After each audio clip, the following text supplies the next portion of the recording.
سلام طيعني هابلنا زي خبركم تقاتلتنا أنا الساعة زبدنا يوم حابريتها حزنا لكم مسينا لنا فلما قن قندر رساتهم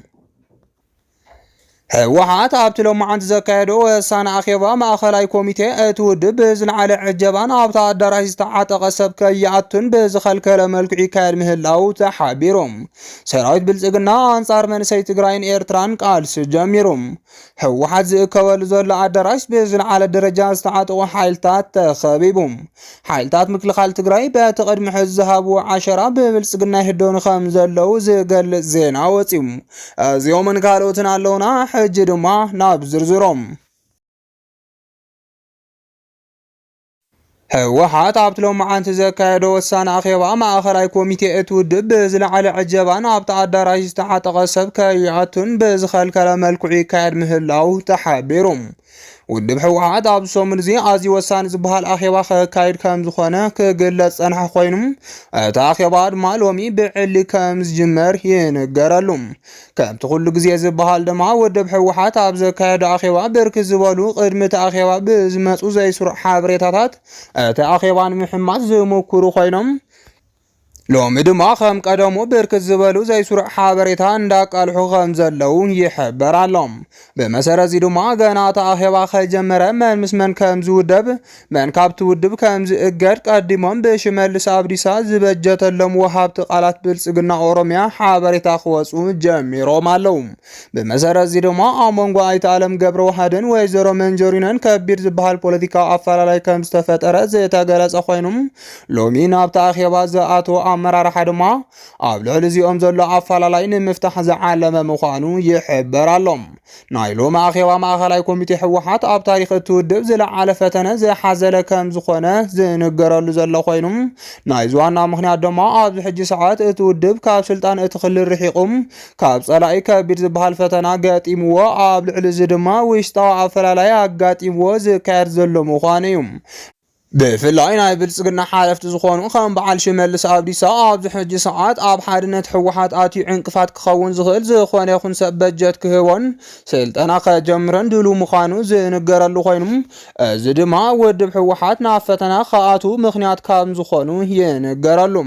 ትማሊ ብህወሓት ዝመርሖ ህወደግ ተማሂሮም ፖለቲካዊ ስልጠና ዝወሰዱ ናይ ብልጽግና ሰባት ሎሚ ኩሉ ዓይኖም ኣብ ትግራይ ተኺሎም ኣለው ህዝቢ ትግራይ ይኹን ህወሓት ጠንቂ ንግስንኦም ምዃኑ ብምድምዳም ድማ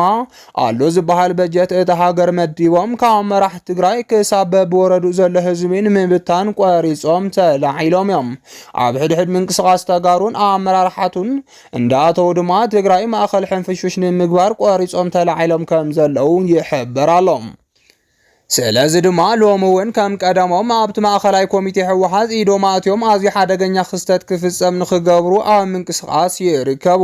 በቲ ውድብ ዝውሰን ዝኾነ ይኹን ውሳነ ድማ ኣብ ህዝቢ ተቐባልነት ከይረክብን ናይ ህወሓት ጉጅለ ውሳነ ከም ዝኾነን ተገይሩ ክርአ ዝሰርሓሉ ዘሎ ኮይኑ ናይ ዝተዛብዕ ሓበሬታ ተለኣኽቶም ዝኾኑ ኣካላት ድማ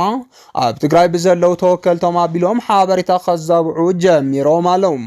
ኣብቲ ሎሚ ዝካየድ ዘሎ ኣኼባ ማእኸላይ ኮሚቴ ህወሓት ከዓ ክልተ ዝተፈላለየ ሓሳብ ዘለዎም ኣካላት ናብቲ ኣኼባ ዝኣተው ኮይኖም ዝተሰዓረ ጉጅለ ካብቲ ውድብ ከም ዝእገድ ናይቲ ብልጽግና ኦሮሚያ ተቐለብቲ ዝኾኑ ሰባት ኣብ ትግራይ ኮይኖም ይጽብጽብለው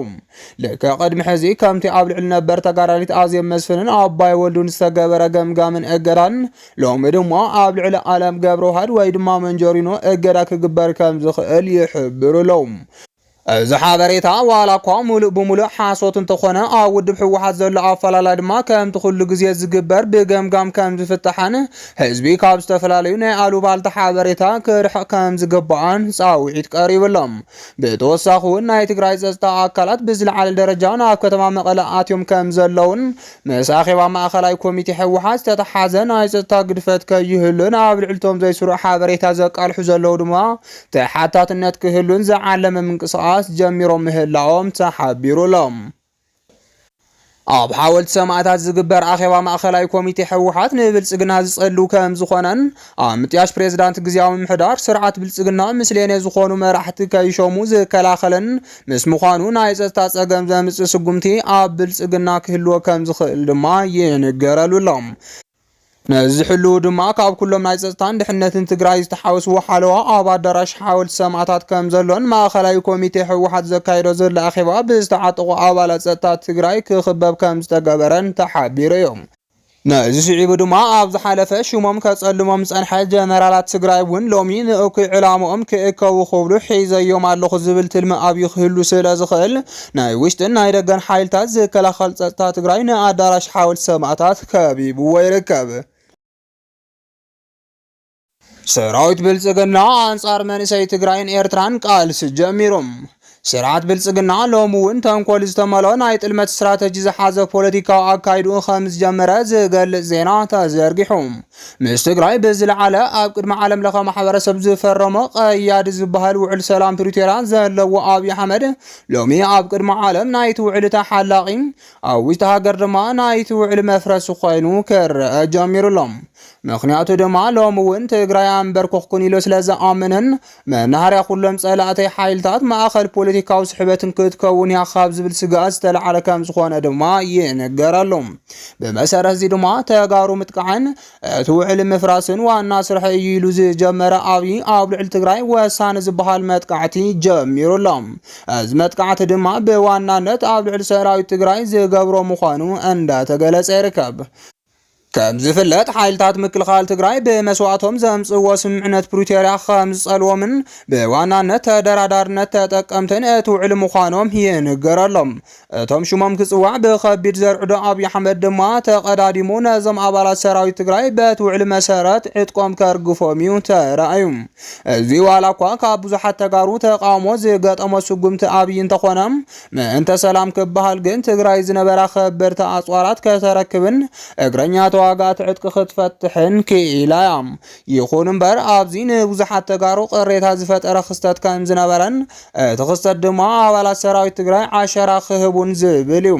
ብርክት ዝበሉ ኣባላት ሰራዊት ትግራይ ካብ ሰራዊት ክብተኑ ከለዉ ዓሸራ ከም ዝሃቡን ናይ በይኖም መታወቂያ ተሰሪሕሎም ከም ዝነበረን ዝተገለጸ ኮይኑ እቲ ሙሉእ ሓበሬታኦም ዝሓዘ ዓሸራ ድማ ናብ ናይ ብልጽግና ናይ ድሕነት ክፍሊ ከም ዝኣተወ ክሕበር ጸኒሑ እዩ። ዋላ እኳ ኣብቲ ግዜ ኣብይ ኣሕመድ ክእመን ከም ዘይብሉን ሰራዊት ትግራይ በቲ ዓሸራ መሰረት ክሃድም ከም ዝኽእልን ብዙሓት ተጋሩ ከጠንቀቁን ተጸኒሖም ዝሰምዖም ኣካል ስኢኖም ጸኒሖም እዮም። ሎሚ ድማ ግዜኡ ኣኺሉ ኣብይ ኣሕመድ ካብ ውዕል ሰላም ፕሪቶርያ ወጻኢ ኣባላት ሰራዊት ትግራይ ክለቅም ጀሚሩሎም። በቲ ዝሃብዎ ዓሸራ መሰረት ድማ ሰራዊት ትግራይ ኣብ ኣዲስ ኣበባ ኣብ ኣዳማ ብሓፈሻ ዕጥቁ ኣርጊፉ ናብ ስራሕ ዝተዋፈረ ክፋል ሰራዊት ትግራይ ክሃድን ጀሚሩ ምህላው ተሓቢሩሎም። ብመሰረት እዚ ድማ ትማሊ ዕለት ጥራሕ ኣብ ከተማ ኣዲስ ኣበባ ልዕሊ 200 ዓሸራ ሂቦም ዝነበሩ ኣባላት ሰራዊት ትግራይ በቲ ዝሃብዎ ዓሸራ መሰረት ከም ዝተታሕዙ ተሓቢሩ እዩ። ናይ ጥፋት መሳርሒኡ ዝኾነ ፖሊስ እታ ከተማ ድማ ሰራዊቱ ኣሰሊፉ ሓዱሽ ነገር ከም ዝተፈጠረ ብዝመስል መልክዑ ነበር ሰራዊት ትግራይ ኮይኖም ኣብ ኣዲስ ኣበባ ዝርከቡ ተጋሩ ከሃድም ጀሚሩሎም። ብተወሳኺ እውን ኣብ ልዕሊ ናይ ሻዕብያ ሰለልቲ እዮም ዝተባሃሉ ኤርትራውያን እውን ማእሰርቲ ዝጀመረ ኮይኑ ምስቶም ተጋሩ ኮይኖም ናይ ድሕነት ስጋት መንግስቲ ከም ዝበጽሑ ካድረታት ብልጽግና ክዛረቡ ጀሚሮም ኣለዉ። ነስዒቡ እውን ስርዓት ብልጽግና ናይ ከተማ ሰራዊቱ ዝኾነ ፖላዊሳት ሰሊፎም ኣብ ልዕሊ መናእሰያት ተጋሩን ኤርትራን ማእሰርቲ ከም ዝጀመረ ተሓቢሩሎም። እቶም ብኣብይ ማእሰርቲ ዝበጽሖም ዘሎ ናይ ትግራይን ኤርትራን መናእሰይ ድማ ናብ ትግራይ ይጓዓዙ ከም ዘለዉ እንዳተሓበረ ይርከብ። ብፍላይ እቶም ኤርትራውያን እውን ናብ ትግራይ ከይዶም ክጸንሑ ከም ዝወሰኑ ዝተነገረሎም ኮይኖም ኣንጻር እቲ ንኽልቲኡ ህዝቢ ክበልዕ ተዳልዩ ዘሎ ስርዓት ብልጽግና ቃልሲ ክገብሩ ድማ ትጽቢት ይግበረሎም። ብተመሳሳሊ ዜና ድማ ህዝቢ ትግራይ ነቲ መድሕን ህዝቡ ዝኾነ ኣባል ሰራዊት ትግራይ ድምፂ ክኾኖን ንሰላም ኢሉ ዝሃቦ ዓሸራ መጥፊኡ ከይኸውንን ሽርሒ ኣብይ ናብ ዓለም ክቃላሕን ጻውዒት ቀሪቡሎም። ብኻልእ ዜና ድማ ፕሬዝዳንት ግዚያዊ ምሕዳር ትግራይ ኣይተ ጌታቸው ረዳ ዛጊድ ኣብ ሓላፍነቱ ከም ዘሎን መንግስታዊ ዕማማት ኣብ ዘለዎ ኮይኑ ይከታተልን ይፍርምን ምህላውን ኣፍሊጡ።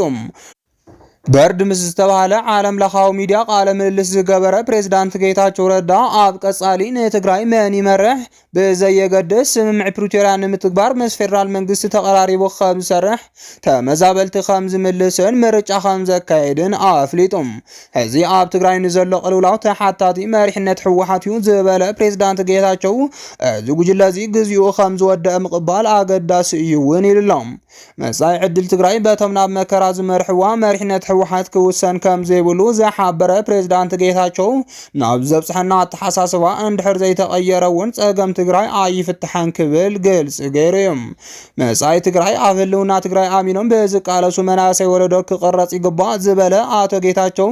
ኣብ 20ታትን 30ታትን ዕድመ ዝርከቡ መናሰይ መራሕቲ ሓድሽ መስመር ናይ ምሕንጻጽ ዕድል ክረኽቡ ይግባኦም ኢሎም